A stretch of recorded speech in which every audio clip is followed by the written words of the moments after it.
Olá, pessoal. Eu sou o professor Michel de Biologia mais uma vez. Então, olha só, gente. Nessa unidade 2 aqui, ó, a gente vai falar sobre os vírus, tá? Então, querendo ou não, a gente vai aprender a melhor a conceituar, identificar se o vírus ele é chamado, se ele pode ser considerado como um organismo vivo ou não, tá? A gente vai ver nessa unidade 2 e apesar da nossa ciência ela estar bastante avançada, então ela ainda existe uma controvérsia em classificar o vírus como organismo vivo ou não, tá? Mas a gente vai ver isso aí nos próximos slides, beleza? E a gente vai aprender também a identificar algumas doenças que, querendo ou não, são muito comuns no nosso dia a dia através de uma infecção viral, certo? Então, vamos lá. Olha só, gente, nós temos aqui a seguinte informação. Vírus são os únicos organismos acelulares da Terra atual. O que acontece? Lá no primeiro ano, na primeira unidade, a gente viu que um organismo, para ele ser considerado um organismo vivo, ele precisa ser formado por células. Então, se esse organismo ele não é formado por células, então ele é chamado de acelular. Bem, então, se o vírus ele é acelulado, então ele não pode ser caracterizado como um organismo vivo justamente pela ausência dessas células. Mas a gente vai ver ao longo dos slides que, embora ele seja um indivíduo acelulado, ele possui algumas características dos organismos vivos, tá? Vamos ver aqui como é que seria. Olha só, nessa leitura aqui, ó, a gente vai ver o seguinte.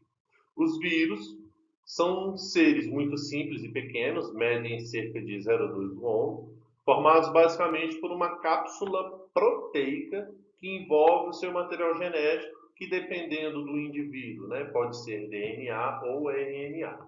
Então, assim, gente, traduzindo no português mais bonitinho, o vírus ele é um aglomerado de proteína. Ele é um conjunto de proteínas que trabalham juntas e que no seu interior tem um material genético, seja DNA ou seja RNA, tá? Aí aqui embaixo a gente tem assim, ó, a palavra vírus vem do latim vírus, que significa fluido venenoso ou toxina. Atualmente é utilizado para descrever o vírus biológico, além de designar metamorficamente qualquer coisa que se reproduza de forma parasitária como ideia. Gente, se o vírus ele é um indivíduo acelulado, ou seja, ele não possui célula, então esse vírus ele por si só ele não vai ter metabolismo celular. Ou seja, ele não vai conseguir se alimentar, não vai conseguir reproduzir, não vai conseguir respirar por conta própria. Ou seja, ele vai precisar de um hospedeiro para que esse hospedeiro faça esse metabolismo por ele e para ele. Então, se o vírus tem essa necessidade de um hospedeiro, então o vírus ele é chamado de parasita intracelular obrigatório. Ou seja, o vírus ele só vai se manifestar dentro de um hospedeiro, dentro de uma célula hospedeira. E aí eu já vou trazer para vocês uma palavrinha diferente, que é o que a gente chama de virulência. Ou seja, virulência lembra potência, lembra agressividade. Ou seja, por exemplo, o vírus HIV ele é mais virulento do que o vírus da gripe. Ou seja, o HIV causa a AIDS, que é uma doença degenerativa, que querendo ou não, o indivíduo ele pode vir a morrer. Diferentemente da gripe, que a virulência do vírus da gripe é menor, ou seja, a possibilidade de um camarada morrer de gripe é quase impossível. Quase, mas não é impossível. Tá? Vamos lá, próximo. Olha só, gente. O vírus é uma partícula basicamente proteica, ou seja, se o vírus ele é um aglomerado de proteína, então, querendo ou não, ele pode vir a se camuflar, ele pode vir a confundir uma célula se passando por proteína. E essa célula, na presença de uma proteína camuflada, essa célula pode absorver essa proteína. Mas, na verdade, quando essa célula absorve essa proteína, lá dentro o vírus se manifesta. E ao se manifestar, ele causa virulência, ele causa doença. Tá? Vírus, como eu já disse anteriormente, ó, são parasitas obrigatórios no interior da célula. Isso significa que eles somente se reproduzem pela invasão e possessão do controle da maquinária de autorreprodução da célula, ou seja, aquilo que eu falei. Ele só vai se manifestar dentro de um hospedeiro. O termo vírus geralmente refere-se a partículas que infectam células eucariontes, mas pode acontecer também quando eles infectam células procariontes. Essa célula procarionte, muitas das vezes, pode ser bactéria.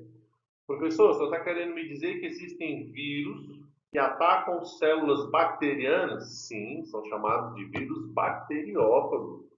Professor, então quando esse vírus ataca uma célula bacteriana e absorve esse material genético dessa célula bacteriana, esse vírus ele pode se tornar mais resistente?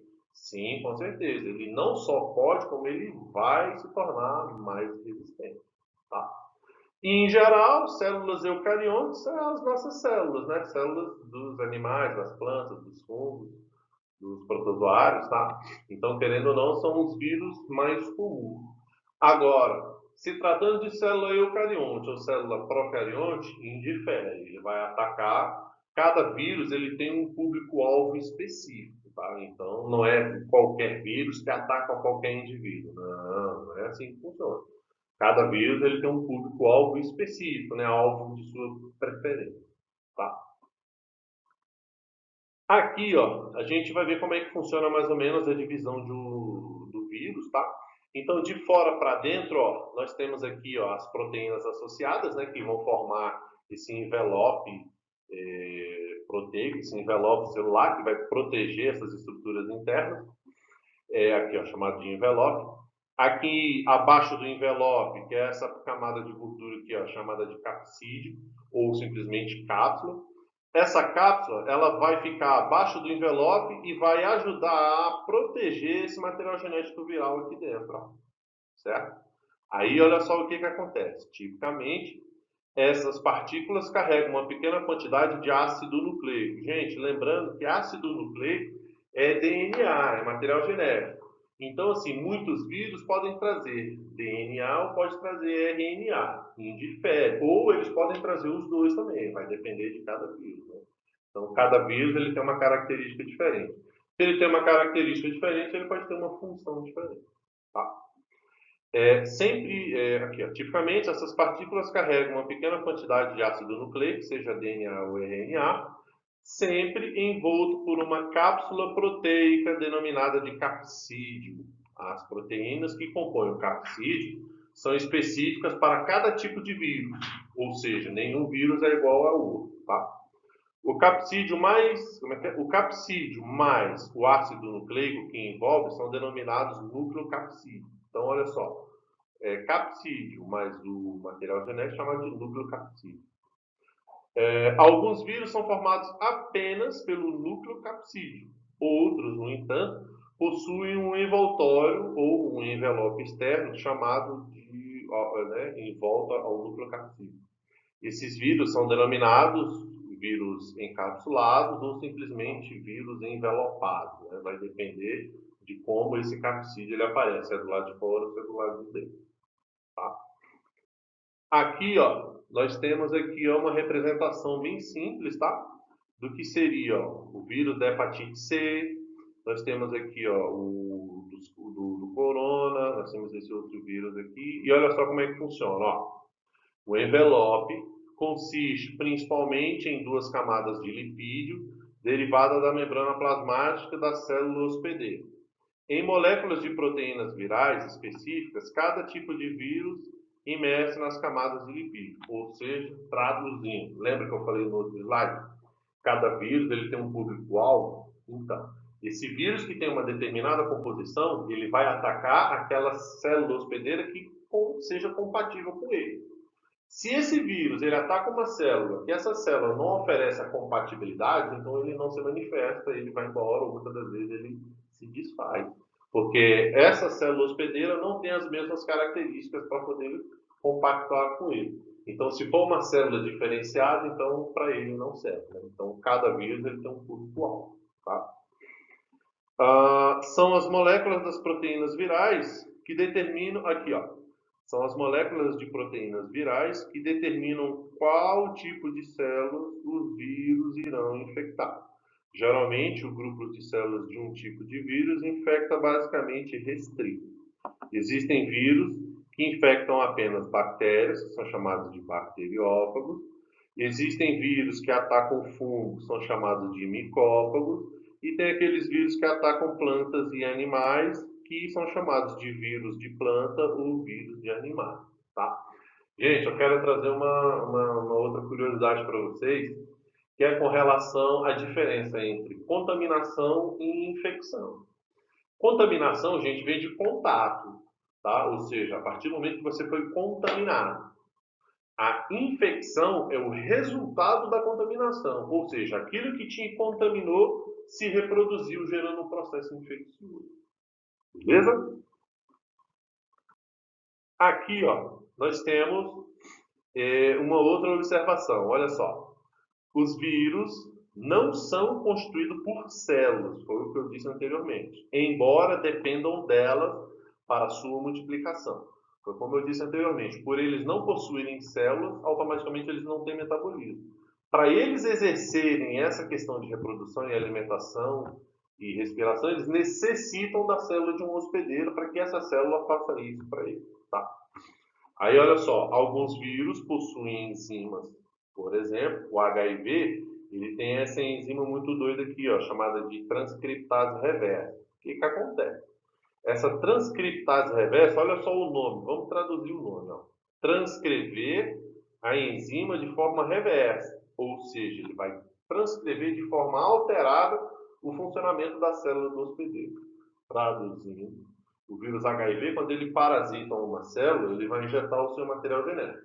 Nesse material genético tem essa transcriptase reversa. Essa transcriptase reversa vai fazer com que essa célula do hospedeiro passe a funcionar de forma contrária. E ao funcionar de forma contrária, vai provocar uma doença no hospedeiro, que em geral, no caso do HIV, é a AIDS. O que é a AIDS? É o HIV atacando o glóbulo branco. Essa transcriptase reversa no glóbulo branco vai fazer com que esse glóbulo branco pare de trabalhar no sistema imunológico. E ao parar de trabalhar, ele morre. Se o glóbulo branco, que faz parte do sistema imunológico, morre, automaticamente o sistema imunológico desse indivíduo ele vai morrer. E automaticamente, com a morte do glóbulo branco, tem aí o aparecimento da AIDS, né, que é a síndrome da imunodeficiência adquirida. Certo? Com o processo da transcrição reversa já realizado, ocorre a formação de DNA a partir de RNA viral. Esse processo de se formar DNA a partir de RNA viral é denominado retrotranscrição, o que deu o nome de retrovírus aos vírus que realizam esse processo. No caso, o HIV, ele é um vírus chamado de retrovírus, por ele ter essa transcriptase reversa que vai fazer essa célula funcionar ao contrário. Ou os outros vírus que possuem DNA fazem o processo da transcrição, que nada mais é do que a passagem da linguagem de DNA para RNA. Então percebam que um é o oposto do outro.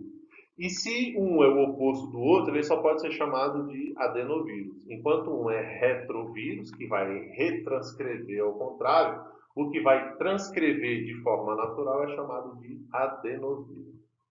Certo? Aqui embaixo aqui nós temos algumas representações dos vírus, tá? Próximo.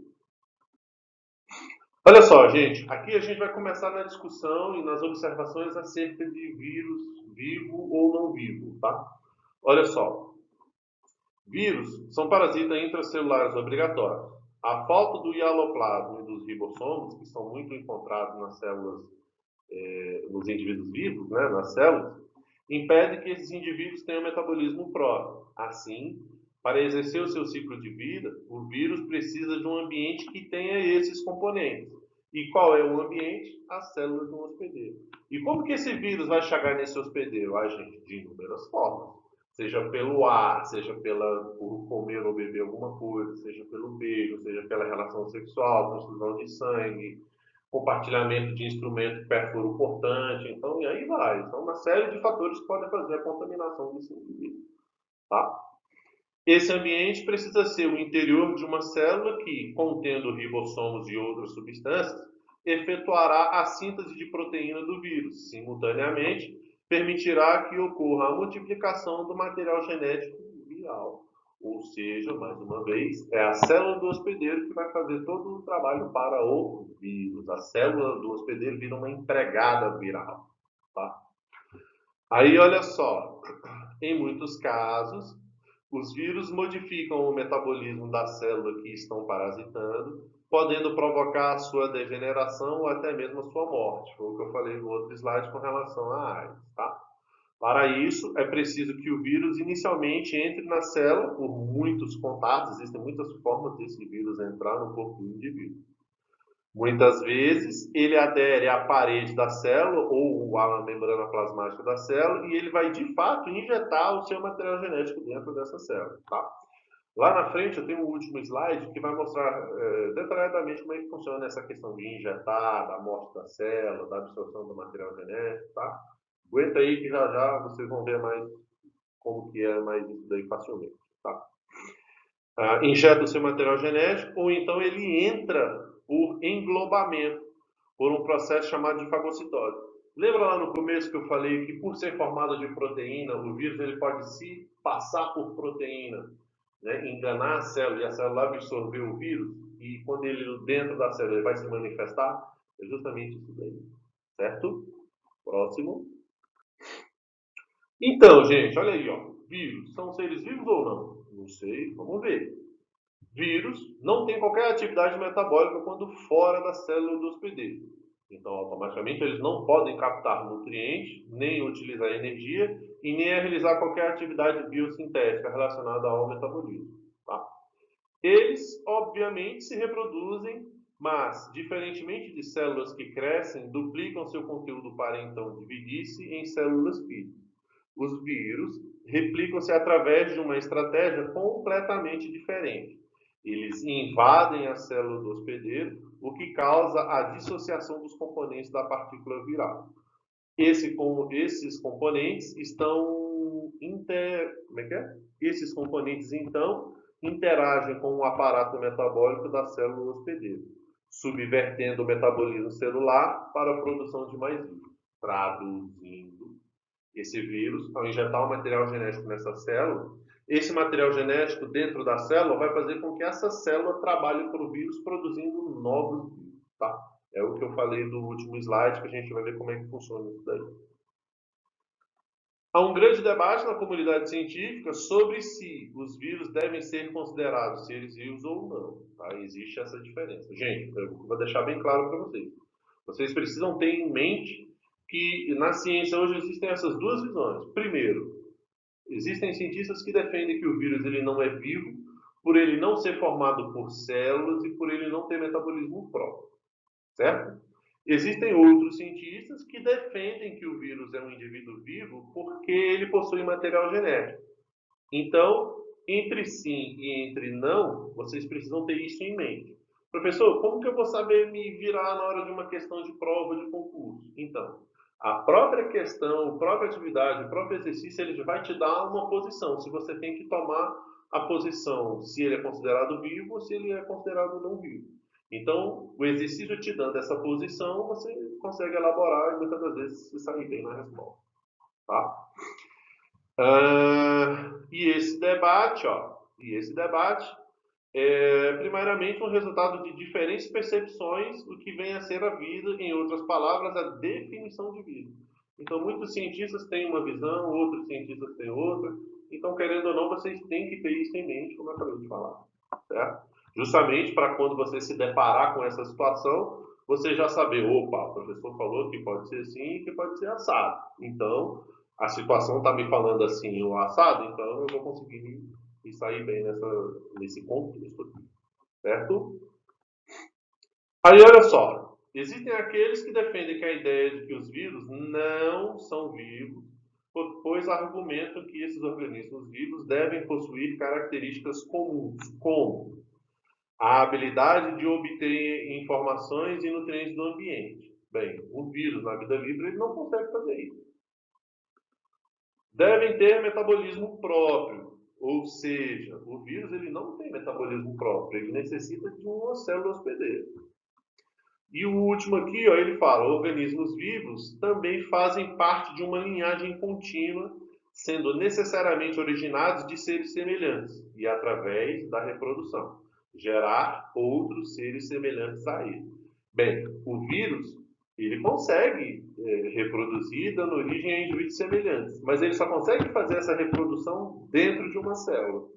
Então, assim, dentre essas características, a gente vai pelo sim e pelo não. Tá? Aí aqui, olha só, os vírus preenchem alguns desses critérios, mas não todos. São parte de linhagens contínuas, tá? Um vírus ele é resultado da reprodução de outro. Eles se reproduzem, reproduzem-se e evoluem em resposta a um ambiente, através da variabilidade, né, o que a gente chama, e seleção natural. Como qualquer outro ser vivo, ele consegue, né, ter essa questão de se adaptar, de reproduzir, de sobreviver ao ambiente, né, de se adaptar e tudo mais. Porém, eles não têm metabolismo próprio, por isso deveriam ser considerados partículas infecciosas ao invés de ser considerado um indivíduo vivo. Tá? Aí aqui nesse texto a gente tem assim, ó, muitos, porém, não concordam com essa perspectiva e argumentam que, uma vez que os vírus são capazes de reproduzir-se, são organismos vivos. Eles dependem do maquinário metabólico celular, né, do hospedeiro, para poder ter as suas características exercidas. Todos os seres vivos dependem da interação dos outros seres vivos, ou seja, um indivíduo dependendo do outro para que esse indivíduo consiga se reproduzir. Tá? Aqui, ó, a gente tem a representação estrutural de um vírus chamado bacteriófago, né, que o público-alvo dele são células bacterianas. Então, olha só, essa estrutura piramidal aqui, ó, é chamada de cabeça. No interior dessa cabeça, a gente tem a figura do DNA, né, do material genético desse indivíduo. Essa estrutura que envolve aqui, ó, é uma proteína que muitas das vezes ela pode se disfarçar e a célula pode absorver essa proteína.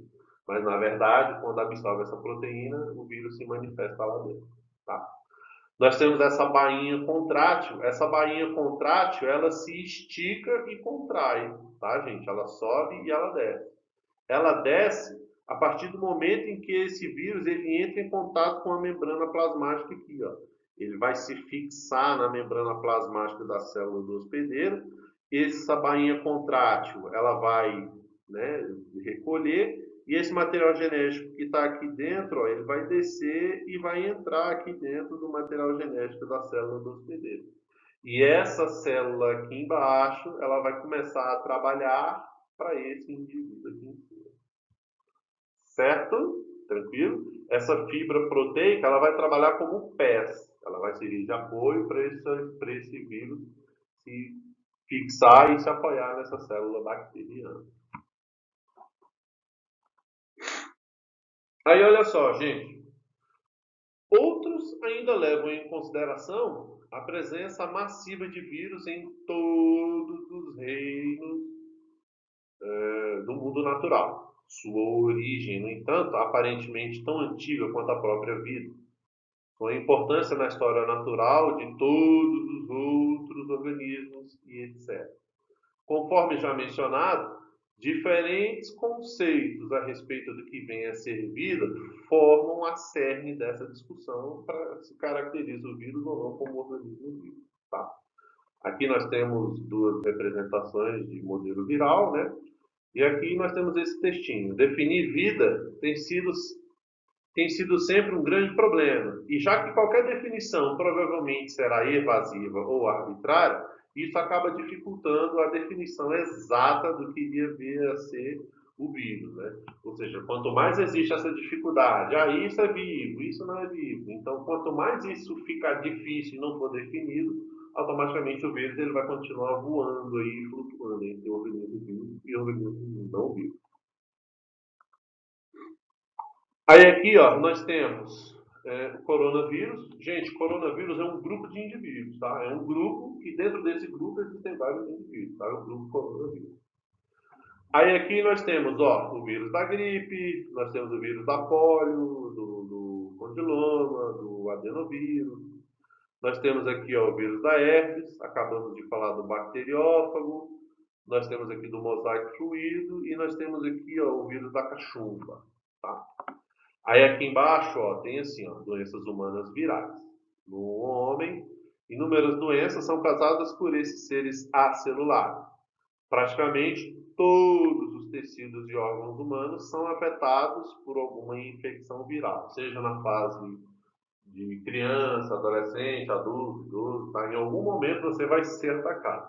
E muitas das vezes, durante a vida toda, a gente é bombardeado o tempo todo com essas características dessa contaminação e dessa infecção viral, certo? Aqui, ó, a gente tem uma tabela de alguns exemplos de doença viral, tá? Então, nós temos aqui, ó, o resfriado comum, né, a famosa gripe, nós temos a cachumba, nós temos a raiva, a rubéola, a figura do sarampo, a hepatite, a figura da dengue, nós temos a poliomielite, que causa a atrofia dos membros da pessoa, né, a pessoa ela fica com deficiência física, mobilidade reduzida, né, que é o que a gente fala. Nós temos aqui a figura da febre amarela, do mosquito palha, nós temos a catapora, a varíola, a meningite viral. Embora a nossa medicina hoje ela esteja bastante desenvolvida, bastante, né, habilitada, em 50 anos, 30 anos, a gente evoluiu muita coisa. Então, embora seja uma evolução muito constante, a meningite viral ainda continua sendo uma doença muito agressiva, né?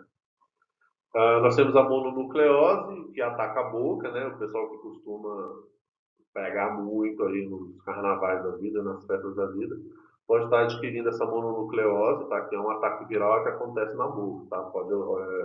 A mononucleose, ela causa necrose do tecido bucal, tá?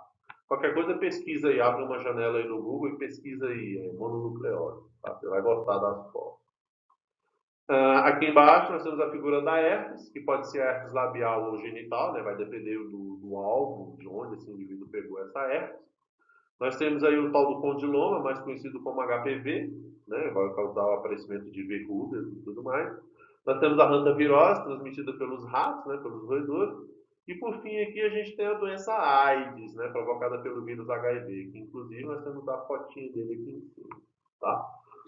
Essa imagem aqui, ó, desse mosquito, eu vou usar para falar sobre a febre amarela e a dengue, porque olha só, aqui a gente vê a fêmea realizando um processo muito simples, tá? Gente, quem faz isso aqui é só a fêmea, tá?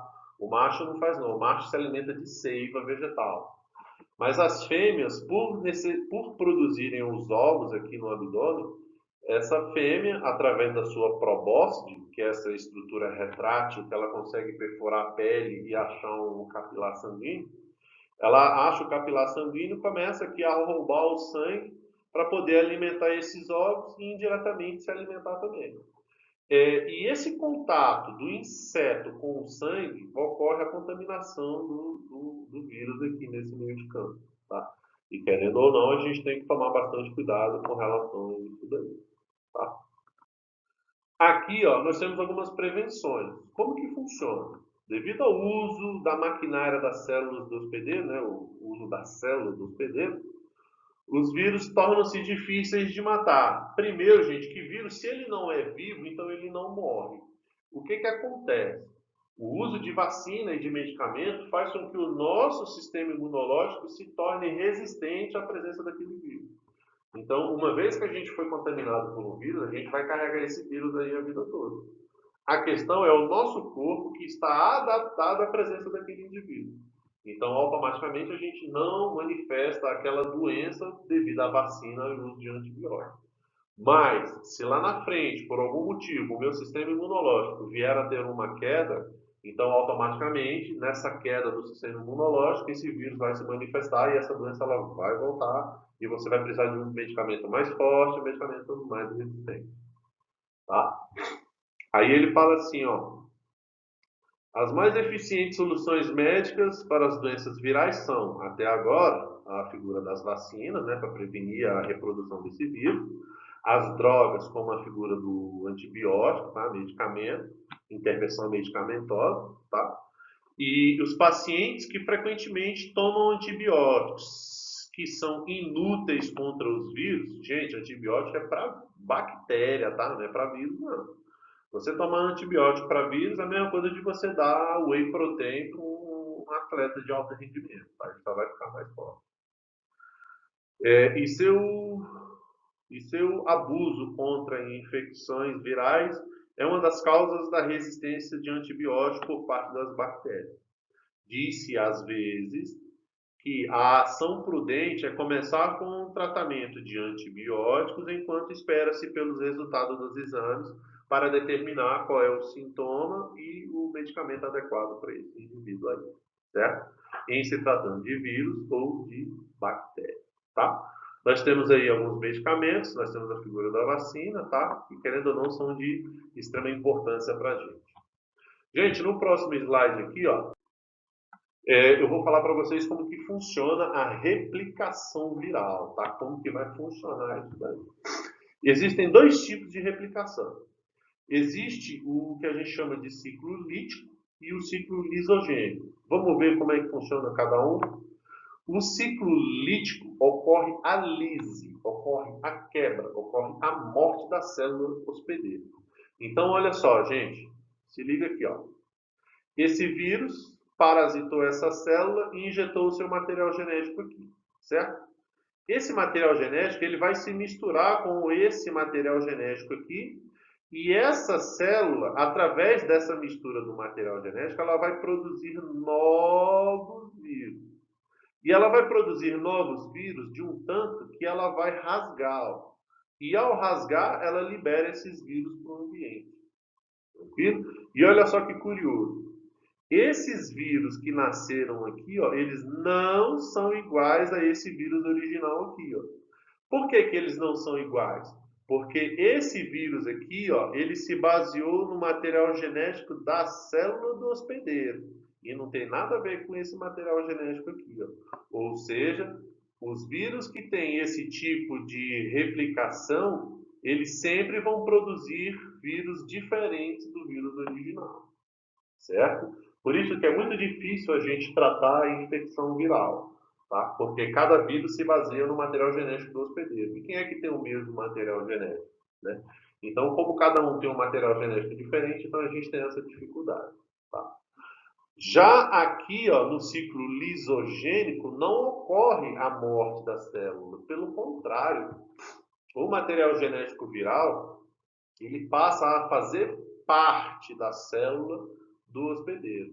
Então, olha só, de novo, ó, o vírus parasitou, injetou material genético, e esse material genético ele passou a fazer parte dessa célula. E aí, ó, essa célula, quando ela se reproduzir, ela vai produzir duas células iguais a elas, só que esse material genético aqui, ó, ele vai ser baseado nesse material genético do vírus aqui. Tranquilo? Ou seja, essa célula aqui, ó, ela sempre vai aparecer com um material genético novo. Tá? Não vai ser igual aquele lá, não. Sempre vai ser um material genético diferenciado. Certo? Vamos para o exercício.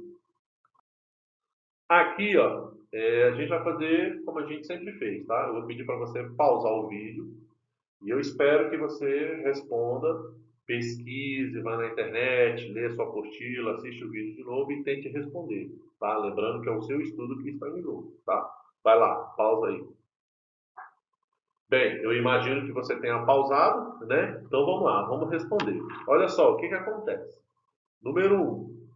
Com relação ao parasitismo intracelular obrigatório típico dos vírus, situação conhecida como virose, pode-se dizer corretamente que ela praticamente ocorre quando?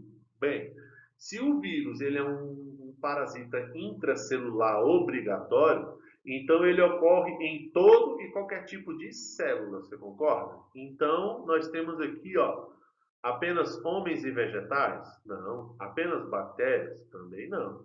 Apenas em vegetais e algas? Também não. Em qualquer espécie celular? Bem, é célula? Sim, então é um parasita intracelular obrigatório.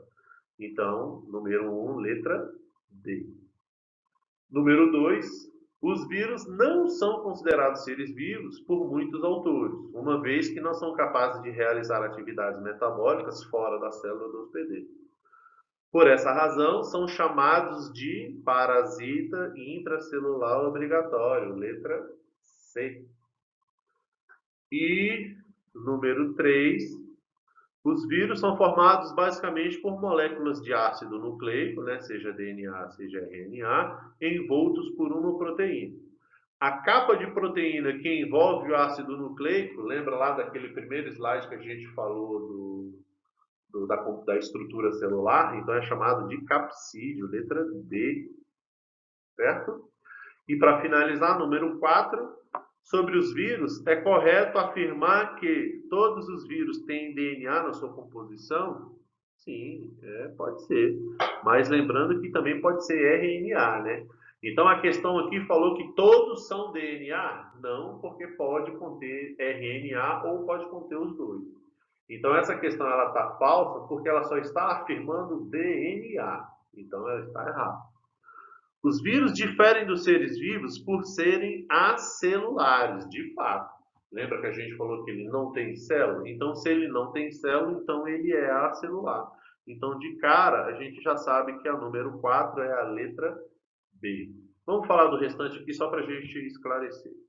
Não necessitam de outros organismos para se reproduzir? Gente, a gente acabou de falar aí que ele necessita do hospedeiro para se reproduzir. Então, não é. Não infectam células bacterianas? Sacanagem. A gente acabou de falar nos outros 2 slides atrás que tem um bacteriófago, que são vírus que atacam bactérias. É considerado um indivíduo unicelular? Não, porque nem célula ele tem. Então, de fato, é a letra B. Tá? Gente, então a gente finalizou por aqui. Eu espero que vocês tenham gostado, que vocês tenham aprendido. Qualquer coisa, vocês podem assistir de novo o vídeo, tá? Ou, se você preferir, você pode fazer pesquisa na internet. Certo? Gente, obrigado. Até a próxima.